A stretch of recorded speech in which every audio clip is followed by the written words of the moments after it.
voiture et tu l'as fait. Avec mes amis. Encore. Mais tu es toujours en train d'y aller avec tes amis, fêter, tout ça, sans moi. Il faut que tu restes ici à la maison avec ton mari. Les femmes, ils cercent avec les hommes.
Putain, mais qu'est-ce que je suis en train de faire ici?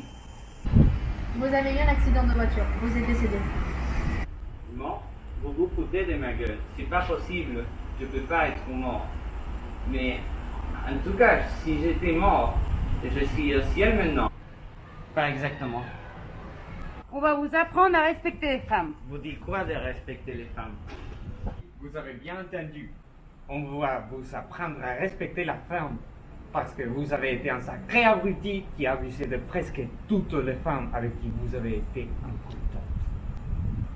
Elles n'ont rien fait, elles ne méritent pas mon respect. Mais en fin de compte, qui est vous? Nous sommes des femmes canariennes. Qui ont essayé de changer les points de vue de la société envers les femmes avec notre travail acharné. Moi, je m'appelle Josefina de la Torres et j'ai été une très réputée écrivaine qui a appartenu à la génération du 27. J'ai aussi reçu le prix national de littérature en 1923. J'ai créé ma propre compagnie de théâtre et filmé avec le grand Luis Buñuel. Pendant la dictature de Franco, j'ai écrit des romans sous le nom de Laura de Cominges, qui était le deuxième prénom de mon père. Et moi, je m'appelle Isabel González González. Mais tout le monde t'appelle Azucena Roja. Moi, je suis Carlota María de la Quintana. Oui, tout à fait. Je suis une activiste des droits des femmes et pour ça j'ai créé la Ligue féminine socialiste. Au début, j'appartenais au PSOE, mais après un désaccord sur la manière de gérer la lutte, j'ai lutté pour créer un parti communiste. Et ne vous oubliez pas de la clarté féministe. Mais non, j'arrive. Plus tard, j'ai créé le groupe Clarté féministe pour incorporer les femmes dans la lutte politique. Bien sûr que j'ai dû me cacher après le coup d'État, mais j'ai toujours conservé mes idées politiques. Ah, laisse-moi deviner, t'étais fusillé par les franquistes. Bien sûr que non, j'étais bien plus sage que ça. J'ai dû me cacher et changer de maison chaque nuit.